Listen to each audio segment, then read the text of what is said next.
Warning: the following podcast contains violent scenes that may be unsettling to some listeners. Listener discretion is advised. The sun hangs heavy over the Valley of the Setting Sun. The Valley of the Setting Sun is a Scion 2nd edition game set in Phoenix, Arizona, and starring Craig as Sir Nicholas, Slavek as Jesse, and Mitch as Gary. Join our heroes as they adjust to their new powers and navigate the tangled roots of the Scion community. Will our heroes be able to achieve their destinies, or will their bones be left to dry under the desert sun? You can reach out to us on Twitter at twin_cities_VTM or on Facebook at Twin Cities by Night, where you can find a link to our Discord. When Jesse gets back, let's say we're going to pick up there. So Jesse talks to his mom. He gets the Frost Giant agreement. I'll say that happens. So then Jesse, are you gonna head back in the middle of the night, or are you gonna spend the night in Flagstaff then come back down, or what are you gonna do? I assume Jesse's just gonna spend the night at Nick's. He probably already has his stuff there. All right, so I was gonna say you drive back to the place. It's almost dawn by the time you finally get in. And say what you want about Nick's IKEA furniture, it's probably still better than Jesse's whatever the fuck he found in the garbage. Yeah. Unfortunately, Asterios has been sleeping on the futon that Jesse usually cleans. Yeah. I mean, I assume Jesse will just find somewhere to crash. Yeah, it is a castle. There's probably a bunch of rooms that just aren't used. Because... I assume Jesse just has a sleeping bag in his motorcycle, the apartment. Yeah, probably. On the way back, Nick is going to call up Lisa. Assuming we got her contact information. All right. Actually, no, you don't have any She didn't leave like a dorm room place, but aside from that, no phone call or anything. Oh, I guess he'll show up at the door room a little bit. So you're doing this the night of when you made the challenge, or? Yeah, well, probably nice to let her know that hey, her friend has a chance because I'm gonna fight this dude. All right, so yeah, I'll say it's Jesse is. We're gonna say it's like a flashback time. We're gonna say while Jesse is driving up to meet his mother, you go off to talk to her at her dorm. Yeah, checking at they probably have those duty RAs at the desk and call up for her. So yeah, she comes back down. She comes down. She's like, yeah, sorry, yeah. So who is it? What? Hi, it's Sir Nick. Who? The guy who you were at my castle. When? What's that? Is this Lisa? Yes. James's friend. James, is he okay? What happened to him? You were at my... I swear to God, if that woman did anything to him. You were at my castle a few hours ago asking me to go free James from whatever trap this... I've been here all night. Oh, so this isn't great because you came to my castle and asked me to basically peel your friend James away from some sort of fairy person. Is that what she is? I thought she was. I know I was complaining about it the other night. I didn't. Who was it? So the person who went to you about James, she looked exactly like me. Yes, and I'll describe what she, air quotes, was wearing that night. And I mean, I was wearing that. I think I was wearing that the other day. I know I went to the bar and just to get my mind off James and everything and tests and stuff. I think someone was talking to me. This woman, redhead? No, not redheaded. What was it? She is redheaded. She is redheaded. No, the woman I was talking to, Lisa. She's brown. What did you say? Her Minerva? No. Monica? No, something. I don't remember what she said her name was. I described the female Loki guys to her. Is this the person? Something similar to that. Maybe I think she was younger than that. Like her daughter, maybe, or I don't know. But yeah, she definitely says, yeah, sounds like her. I have a bad feeling about this. Anyways, apparently someone thought it was in their best interest to try to pull James away from a fairy person and came to my castle seeking my aid on this. By the way, have you gone back? I don't think did you just go straight from the bar to the dorm, or did you go back to the castle? I did not stop by the castle yet. Okay, so yeah, you get a sinking feeling about this, yeah. Yeah, I have a sticky. Well, anyways, someone who looked exactly like you came and asked me for help, and I just came to acknowledge and tell you/her that, well, I'm going to be fighting this very person tomorrow for James's life. Whoa! So you just thank you. Do I need to pay you? I know you live in. I heard people say you live in that castle place. Do I have to pay you? Do I have to give you something? She scrambles. She just wearing like pajamas and stuff. I couldn't take your money since you weren't the one who asked me. But well, you know where Tavera Castle is. Yeah. Well, hopefully tomorrow this goes well and I don't end up dying and your boyfriend or friend or whatever he is able to finally get some sleep. Well, he's not my boyfriend. It's just sort of like mumbles to herself. I kind of like give her like a sideways sketch. I mean, I'm taking a note out of my buddy Gary's book, but you should really look into that, you know? And then she just blushes, and then she just sort of mumbles even more quietly to herself. Anyways, hopefully I don't get all of us killed tomorrow, but yeah. And then she just thank you. Just thank you. Oh gosh, he's going to be okay. He's going to be okay. He's going to be okay. I certainly hope so, ma'am.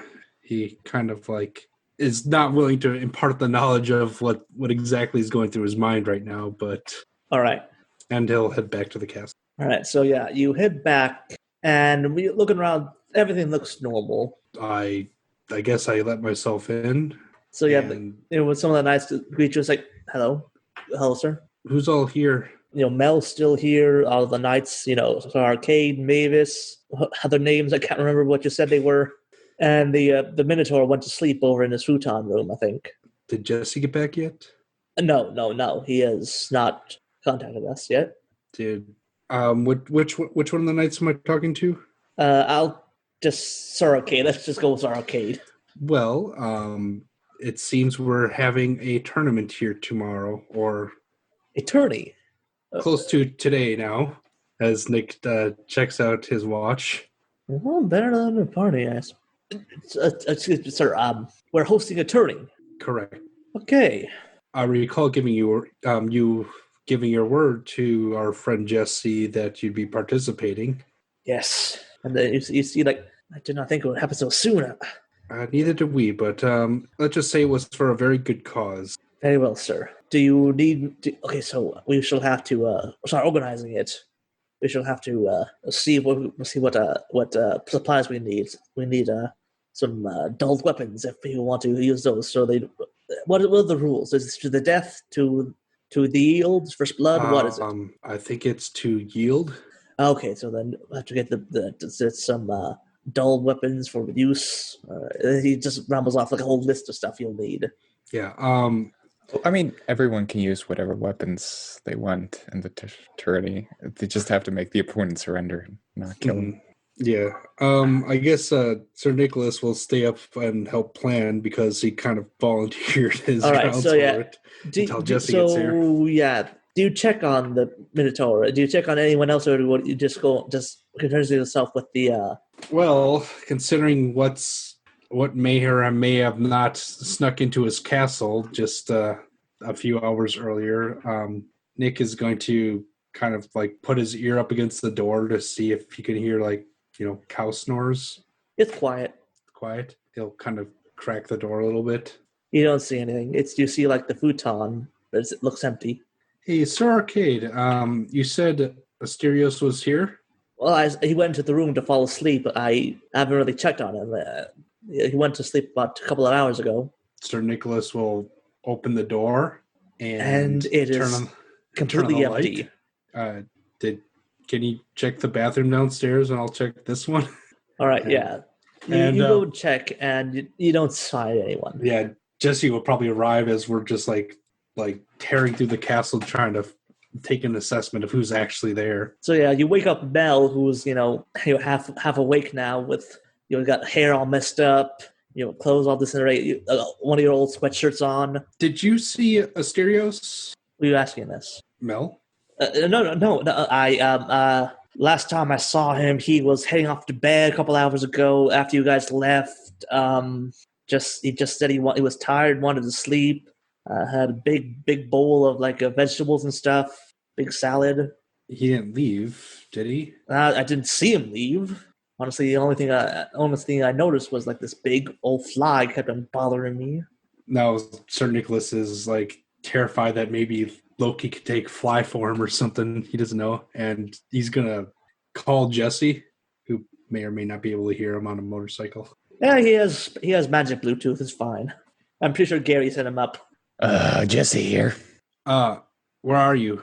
I'm half an hour away. Is that all right, storyteller? I'll say yeah. We're playing it's okay. I do have the chariot of the gods, power. And you do, I think you do have. Don't you have the journey? Yeah, I do. So yeah, you for you distances are a bit fluid. Can you cut that time down a little bit? I just got back to the castle. I paid Lisa a visit. Apparently, a different Lisa was at the castle, and Asterios is now gone. Wonderful. Let me try to find a magic portal or something. So, Jesse, what are you trying to do exactly, for your magic portal? I believe that I can automatically sense them. Yeah, because I believe you have the journey purview. Yeah, exactly. So that basically means you can do whatever you want with that thing. As if you want, you could say if you spend it, you could. I'll let you say you just get there immediately, arrive at the castle immediately, or if you want to imbue it, you'll get there in half the time. I'd say imbue it. I don't really think it's I really want to spend where it's big critical. Enough emergency. Yeah, exactly. All right, so yeah, you feel like your divinity sort of seeping into your motorcycle, and it's you feel like the landscape around you. It sort of starts to blur a bit, and it's you don't feel like you're going faster, but it seems like the distance between the traffic, the street signs seem to be getting smaller and smaller.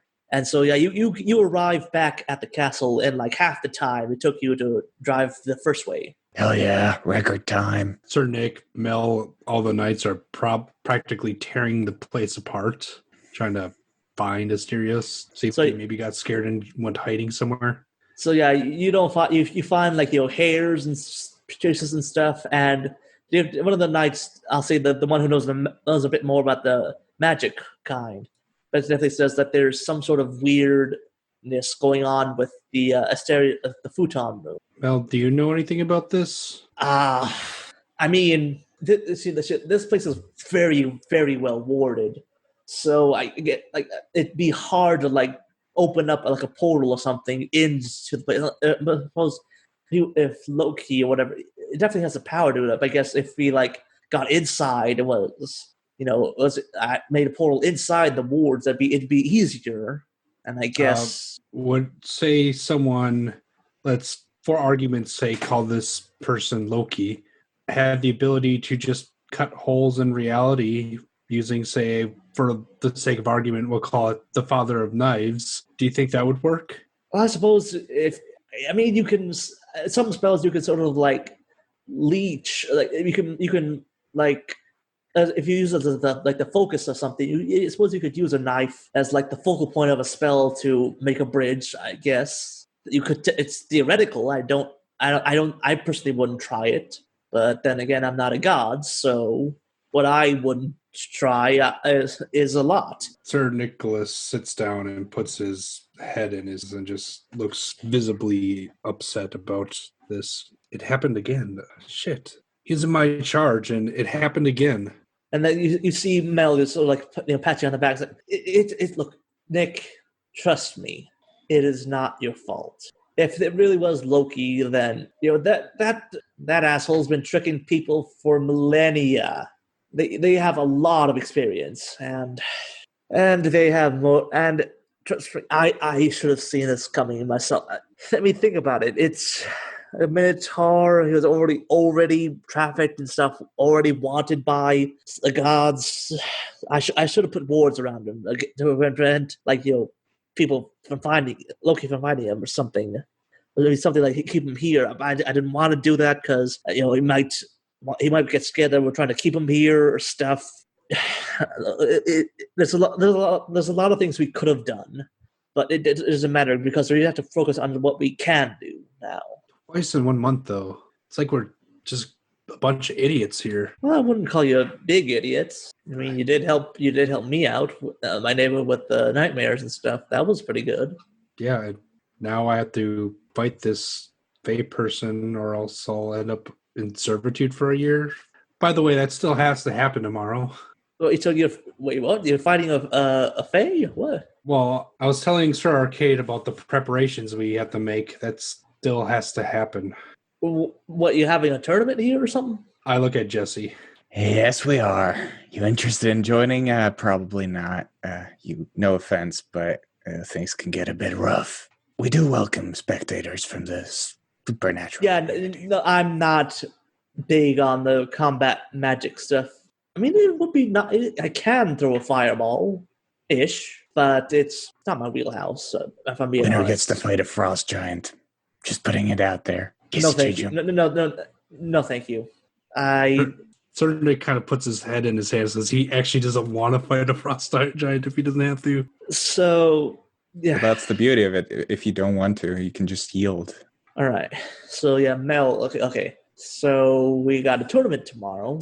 The day after that, there's the Thunderbird migration. Some Loki with something you guys are calling the Father of Knives. Why do they always call it something like Father of Knives or the Axe of Doom? Why can't they ever just be the Unicorn of Happiness or something? Yeah, or something simple like Nick's sword. Yes, exactly. Right? Then she just collapses on the couch. Well, I gotta say, I'm definitely not bored. Definitely getting tired, though. It's probably close to dawn already. Yeah. And we probably need to sleep and try to find Asterios and manage, organize, fight in a tournament and, defeat Loki and not interrupt Thunderbird migration and, I don't know, deal with whatever happens with Gary. Well, when you say it all like that, you're screwed. Mel just laughs. You guys are so screwed. Oh, God. So, Nick. now that you know, so what are we going to do?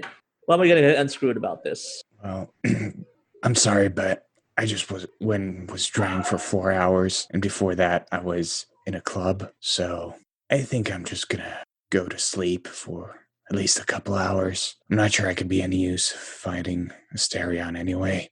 Good luck. Yeah, Nick is going to encourage the rest of his retainers who aren't actively planning or fighting in the tournament for tomorrow to keep searching the grounds, but he needs to get some rest himself. All right, so yeah, and before you head off to bed, Mel comes out and says, "Hey, in case I oversleep tomorrow and don't get to see the tournament, just good luck, okay? You're pretty cool, and I'd hate to see you have to wait hand and foot on some berry bitch. So, yeah, good luck." Thank you. I mean, it's tomorrow night if you're interested. I'll try to see if I can. Well, what else am I gonna do? Fair point. And I see Nick kind of having this conversation, ascending the stairs, and they'll kind of just take her hand and give it a little kiss, and then go upstairs. All right, yeah, and then they'll say, the night ends, and so everyone goes off to sleep, and the day rises, and everyone is okay. Now we gotta get ready for a tournament. I'll say both of you can give me intellect and I'll say close combat or athletics to see how well you can set up the courtyard for combat. I use momentum. How much? How much would you let me, Nick? Or I think we have 3, and we kind of want to I'm not sure stack an end or something, or some making a part that has an obvious advantage if you know what to look for. I'm not sure if that would be considered I think cheating. I'd just do it fairly, except for your fight, where I'd put some I don't know. I don't know what the fairies don't like. Hot Cold iron. violence, yeah. Not like Nick would be giving any of this away. Yeah, I 'cause mean, he, I assume Jesse just does it without Nick's knowledge. like maybe like, oh, there's like a hill in the middle that taking the hill gives you a slight advantage or something. I mean, yeah, there's going to be like varied terrain, but okay, I'm going to spend 2 momentum because I assume we're just going to get some during the fight as well, and we don't really have that big of a pool. It's just the 2 of us, and let's give me a dice. Okay, 3 successes. All right, so with 3 successes, I'll definitely say that with just for the first 2, you would definitely you'll set up the thing competently. You get like the the outside barriers, like the cordon them off, get like rope or whatever you want, like little walls to cordon off the fighting area versus the spectator spots. And since you both got 3, you get one extra success. That means So what extra thing are you doing? And so with just 2, so you get you set up thing up competently, but you also get 1 extra thing. I have an idea. What? Can we with that extra thing have that band who was playing that really energetic music the night before? Yes. Yes. All right. So which one of you is spending your extra success on that? I'll spend mine because. Okay. So Jesse, now you have one more. You can have one more extra thing set up. I'm gonna put in. I'd say I don't know if we can have this, but if there be some minor magic in it where the terrain itself will change during the fight and between the fights, just slightly enough for experienced fighters to. How do you when you say change? Do you mean like some of the ground will rise up and more hills and stuff, or do you mean hills will go up? Maybe pools will appear, some mud and sometimes ice or something like that. Okay, I'll say you can have that, but I'm gonna have to very minor. Yeah, but I'm gonna say you get that, but to see just how much change, you have to make another roll for that, just to see how much magic, how good the magic actually it takes. Yeah. All right, I guess you ask Mel to do this, I guess. Yeah, that's fair. All right, so I guess otherwise I'd have to spend a legend. Actually, you know what? I will actually spend a legend for this. Finally, we're spending a legend. Finally, yes. I will, because this is important for Jesse. All right, so what exactly are you? So what are you using? Your journey? Yeah, I was thinking probably journey, channeling all those different sort of roads. So almost like what happened in the in the tunnels underneath. Almost like you're layering different fields onto it. Exactly. Yeah. Perfect. Yes. So since I'm spending a legend, I think the effect can be a lot more. Yeah, let me double check. I think you can have some rules for this. Okay. All right, so mechanically, I'd say that you're sort of I guess kind of blessing the area so that we're gonna it'll either cause a complication or enhancements to the fighters. So if it's rocky terrain, or if it's very muddy, or if it's snow and ice and slick, then depending upon what the terrain happens to be, it will give different effects. And so I suppose once Nick, you start fighting, I'll roll to see what kind of terrain it will. All right. So definitely hoping for a watery terrain. Well, that'd be your best, So Jesse, describe to me how exactly how you do this. I assume Jesse, I assume he asks first Gormangander on specifics of Nordic magic and such. So he tells you what runes you need to cast. Exactly. He carves a couple of runes, and then just imbues them. And I guess praise to Odin, who is sort of the patron of magic when it comes to the Norse pantheon. And then he just adds a bit of the weird, so that it always changes, so that it's randomized. All right, so you definitely I'll say you stand in the center of the courtyard, and you have the runes drawn on it. There's different posts around the area and stuff, and you sort of you put your hands at the ground. You sort of feel your power sink into the courtyard. and it's taking more out of you than you've ever put in before. And actually, for a moment, you remember distantly, like when you first saw your mother, how she, like, for a moment there, she seemed to, like, sort of feel herself to be more than just like the person you saw. Like you caught a glimpse of like the frost giant under her skin almost. And so for you, it feels like you're getting almost like a taste of that. Like it feels like there's some like a power sort of like peeking through your skin as you just bless the grounds. And so once you're done, you step back and you feel yourself like a part of you feels oddly drained in a way you've never really felt before. Like it almost feels like you felt before you met your mother. Like there was potential in you, but it wasn't quite realized, and now it feels like that sort of worn itself out right now. So yeah, for right now you have 0 legend, and you can get it back in a couple of ways. All right, I think I'm ready. What do you think, Nick? And I sort of show him the changing landscape. Actually, yeah. So Nick, what's going through your head? You just saw your friend you saw Jesse essentially doing actually a bit of powerful magic. Man, it looks great, but how the hell am I going to explain this to the HOA? Okay, that was good. By the way, Jesse, what's going through your head? You just did magic, essentially. What's going through your head? I'm awesome. Okay, that makes sense. But I really hope these people fucking appreciate it. Otherwise, I'll have to bash their skulls in. And also, Sir Arcade, I want a fucking apology or an acknowledgement or something. And then Sir Arcade, after he sees you, sort of bless the grounds, he's just like, okay, I have to admit, I am very impressed. Hell yeah. Okay, so I think we should have the challenges first, which means, Sir Nicholas, Nick, you can get it over as soon as possible with the totally not Leah person. Yeah. And I've been thinking afterwards we're going to have Sir Arcade and Kieran, and then we'll have the others. So what you're thinking of having like the one-on-one fights first, and then have like a free-for-all later on or something? No. It's all going to be like one-on-one fights. Okay. But the challenges, like the personal grudges, are going to be the start. Okay.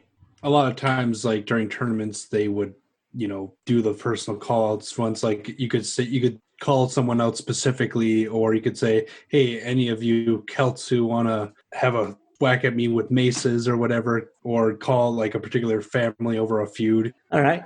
So yeah, I'll say people start filtering in several hours before the actual tourney starts, just so they can warm up and scope out the grounds. Does Tiffany come? Yes, actually. So yeah, Tiffany shows up. Like, hey, yeah. So you needed me to mediate something? Right. Yes. Very much Great. so. We raised enough money for like 4 hours of your time, ma'am. 4 hours? Oh, okay. So who am I supposed to be mediating it? I sort of show her the tournament spider form of like... Okay, so here's what's going to happen. There's going to be a lot of scions and other supernatural creatures who want to fight. And they will. Here. Now, what I want is that they don't fight outside of this specified time blocks, which they are supposed to fight in. And make sure that they don't start fights during or before this.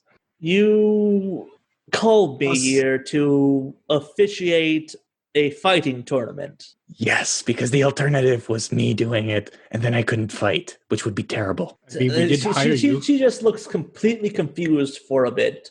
Look, it's just your job, except it's not your job to stop fights, but make sure they happen and happen correctly. And then she has to take a moment to take a moment and she's like, okay, sure, why not? That was Think of all the new. I thought. One of the. I'm not gonna be like a prize, right? No one is gonna win my hand or something for this, right? No. The winner gets to fight a frost giant. That's a prize. Oh, no, never mind. Think of all the new clients you'll be able to meet. Well, I suppose, yeah. Some couples do enjoy combat together, especially some of the Amazons. I know. Don't have to can't talk about that. That's patient confidentiality. Okay, yeah, sure. Why not? This could be a good learning experience. Okay, I will agree to officiate this. Wonderful. You're a lifesaver. Yes. So yeah, just give me the rules and I'll figure something out. Yeah. So no killing. If you just have to make your opponent yield. If you knock him out or kill him, you lose. That's it. That's the And rules. so what Don't get if you out of lose the a area. what if you cut someone's arm off? That's allowed? Oh yeah, maiming's fine. Oh, okay. Just wanted to clarify. You do No, have a it's- doctor on hand, though, right? For this. Well, I mean, I technically, it's every science duty to be self-sufficient. Fuck.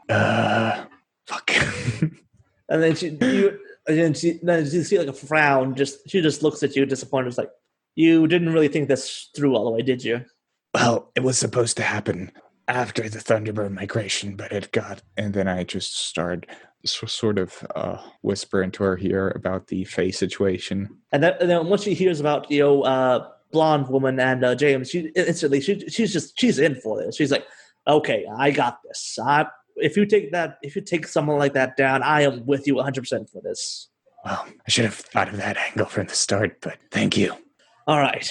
So and then she like goes off and she starts rehearsing her announcer voice, like, ladies and gentlemen, no, can't do that. And then, fighters, that's it. Fighters, gather for your places. We shall. Then she starts rehearsing her her speeches and stuff. Then I'll say Kieran shows up later on.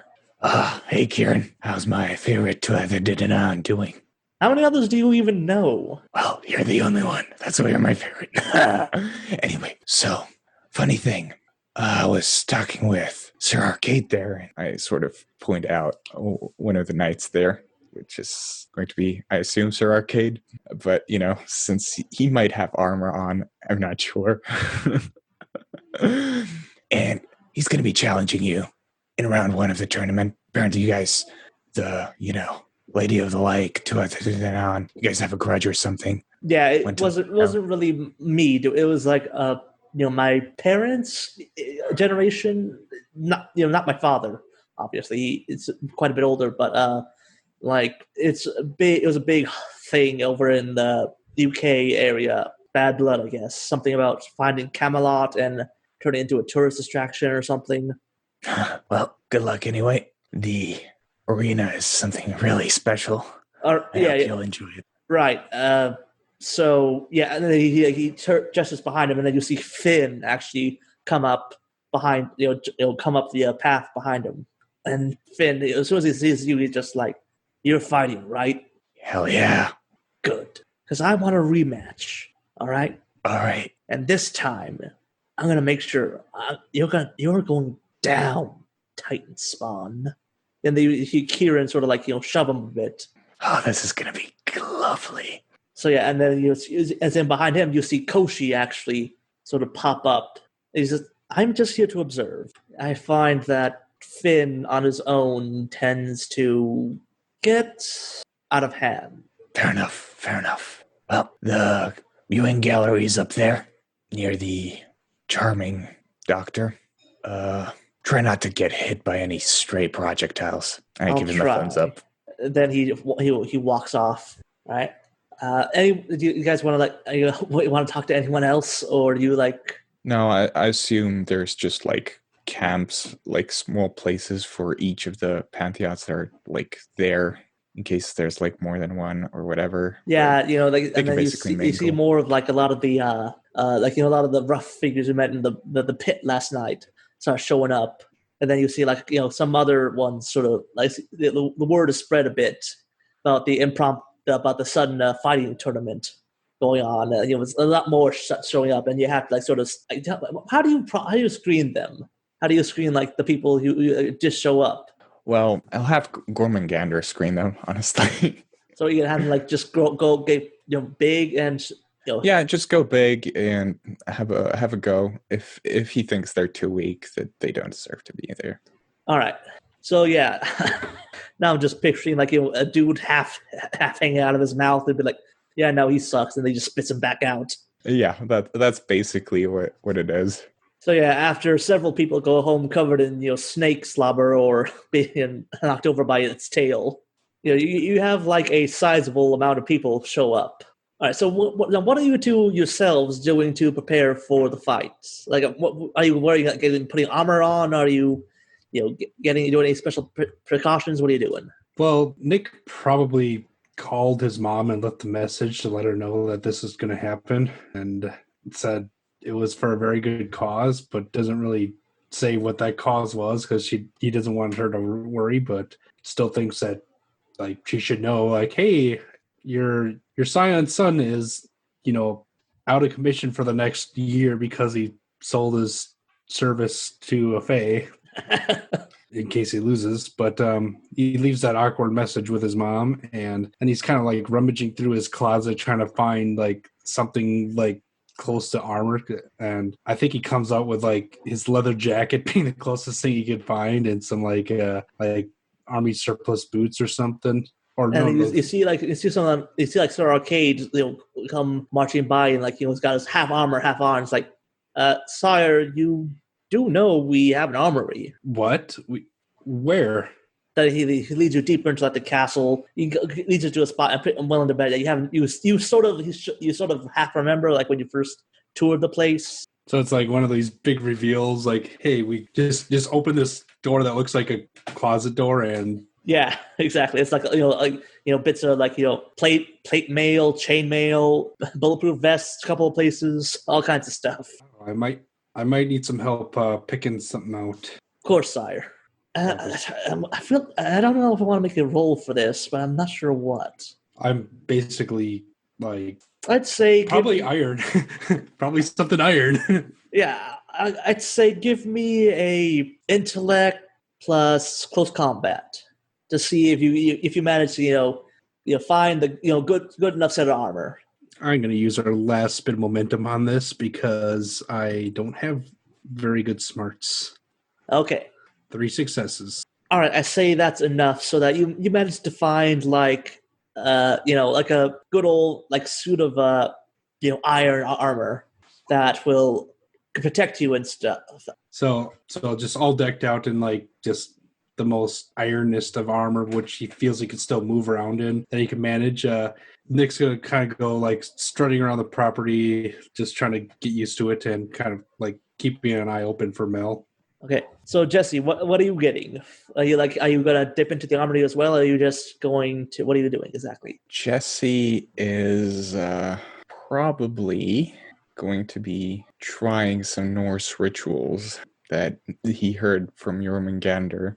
But since Jormungandr is fighting outside now, he has some time to prepare them. So he's probably like shirtless, maybe drinking some mead, and maybe trying to cast runes or something. Seeing who's the likely winner, or seeing what's going to happen during the tournament. All right, so you're officially trying to use like the casting the runes purview, the Acer Pantheon one. I suppose, yeah, I can use that unless I have to imbue legend for that. In which case, I don't know. Let me double check that. Yeah. If you want, I think you can like do since this is your first time trying to like refresh your legend. I'll say you can make like a sacrifice or something to the gods, and get back your legend. And this is the first time it's going to be something small. Yeah, I guess Jesse's going to sacrifice. I mean, sacrifice is not really sacrifice unless it's meaningful. He's probably going to sacrifice his bike in that case. Ooh. Okay, so yes, you do need legend if you want to use your fate binding. I mean, fate. You also do fate binding as an alternative.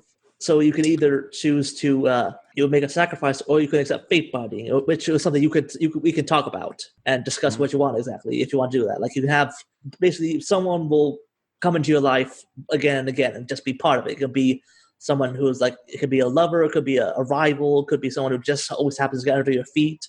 Could be a best friend, could be anything. Yeah, I think that works. That'd be cool.